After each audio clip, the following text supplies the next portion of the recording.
What's up guys, this is Glisan from MIRE. In this video, I'm going to go over the tapping section of my solo from the song Inside off of our new album, The Newfound Rain. First and foremost, this song is played on a 7-string guitar tuned regular or B standard, but this section is not using the low B string, so you can use basically any guitar to play this part.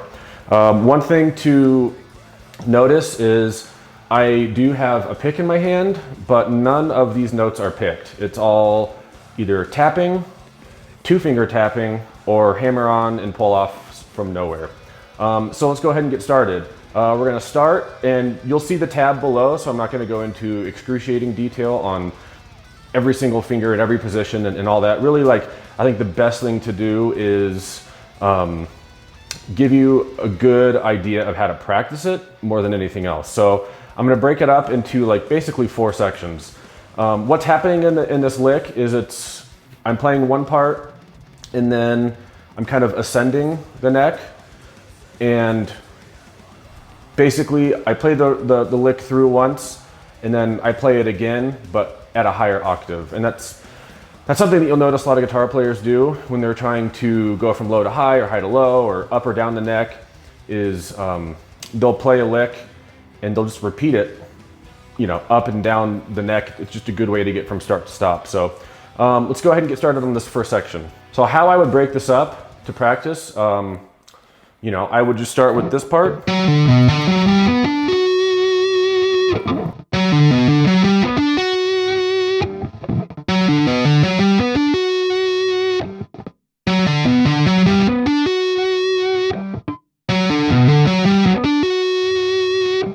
We're starting with a tap, the middle finger, and then we're going to hammer on from nowhere with our middle finger is going to go to the A string on the 10th fret.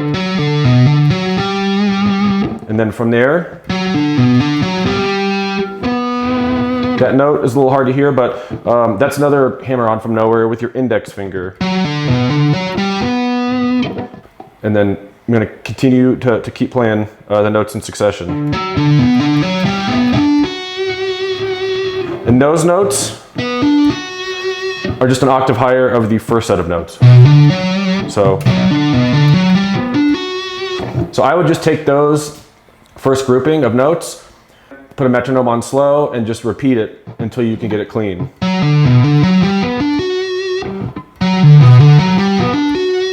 Another thing to keep in mind is, and this isn't necessarily something I would know how to suggest practicing, but I think it's just something that comes with playing guitar for a long time, is if you'll notice not many of the strings are ringing out on this.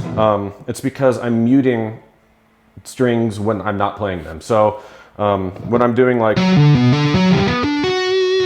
you'll see down here, my right wrist is muting the lower strings, and as I am doing that same part, the tip of my index finger is actually muting that low B string too. So it's hard to see, but right now this index finger is actually muting this string. So there's just a lot of little intricacies that go into this, more than just the tapping notes. There's a lot of muting that happens too, but it's just something that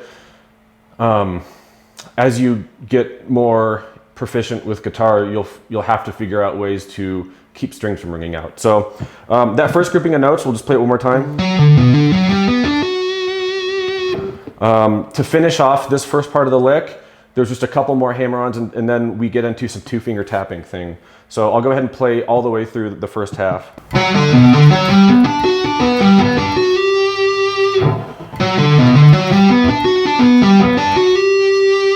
And then you'll see I'm using these 2 fingers to tap, and that last note, the doo-doo, the last note here is the last note of the sequence. And everything on the left hand is all hammer on and pull offs from nowhere. To start the next line, we are going to basically do a pull off with the tapped fingers on this hand. So that's going to be the first note of the next sequence. So this first note here is an octave higher from where we started the first sequence down here. So we're gonna do that same thing.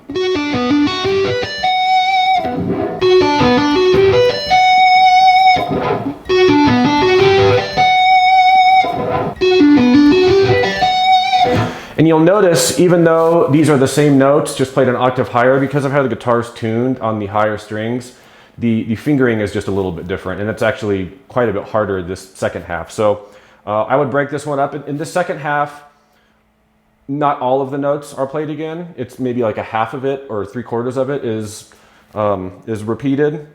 But I'm gonna go ahead and play how I would suggest breaking this up. So the first section will go.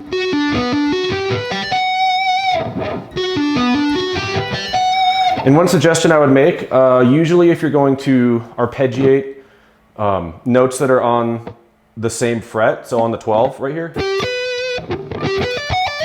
if you're doing something like that, you would bar it, right? But just because of the nature of this section, you can't really bar it. And so I use my index finger and my middle finger to play those notes. So instead of barring, let's say like your middle finger, I use those, so I can use those two fingers so I can keep the notes from ringing out. So it looks like this. And it's a little tricky because it's just hard to fit your fingers in there. And then the next note is actually a little bit of a stretch with your pinky, so it gets a little tricky.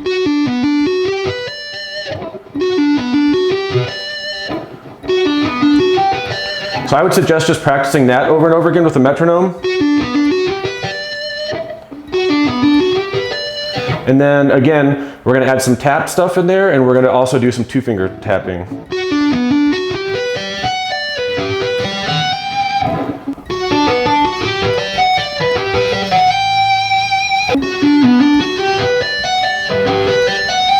And that's the end of that lick. One thing to note on this part is I'm really into wide, big sounding intervals in leads, and actually in rhythms as well. One of the things I'm not good at is coming up with ways to play that, either just normal picking or just legato kind of playing. It's just not really something that I'm very well versed in. So whenever I'm trying to come up with like a really spacey sounding or really flowy sounding line, but that's like got wide intervals, I tend to just tap things, because honestly, like you can have these really wide sounds that's just hard to do picking. You have to do a lot of string skipping and just like really complicated left and right hand stuff, whereas with tapping, I don't know. And plus tapping just has a very distinct sound, and it just sounds really alien and out there, and I just really like the way that kind of stuff sounds. So yeah, hopefully you guys got something out of this. So if you guys liked this, don't forget to like and subscribe. Shoot me any comments if you have any questions, if there's something else you would like me to cover. We usually try to stay on top of reading the comments and answering people. Just one other thing I wanted to mention, the gear that I'm using, because people always like to know. This is a Mark Holcomb signature model PRS, and I don't know if you can see it. Some people have noticed that like right up here, there's a little thing sitting on my strap. It's actually a wireless mic. I actually got this kit from Sweetwater. So this thing's pretty awesome. The Sennheiser XS wireless, and it allows me to not have to, figure out a mic configuration to sit right in front of my face while I'm doing this. I don't have to use the camera audio and the camera mic and then have it sound super echoey. So it's just super convenient. It's got a pretty long range, so I'm pretty stoked on it. Most of the gear that I use and that Nick also uses, we actually have in a MIRE Sweetwater store. So we actually have a link in the description below if you guys are interested in checking out or picking up any of the gear that we use. You can get most of it from Sweetwater, so that's pretty cool. So that's pretty much it for me. See you guys on the next one.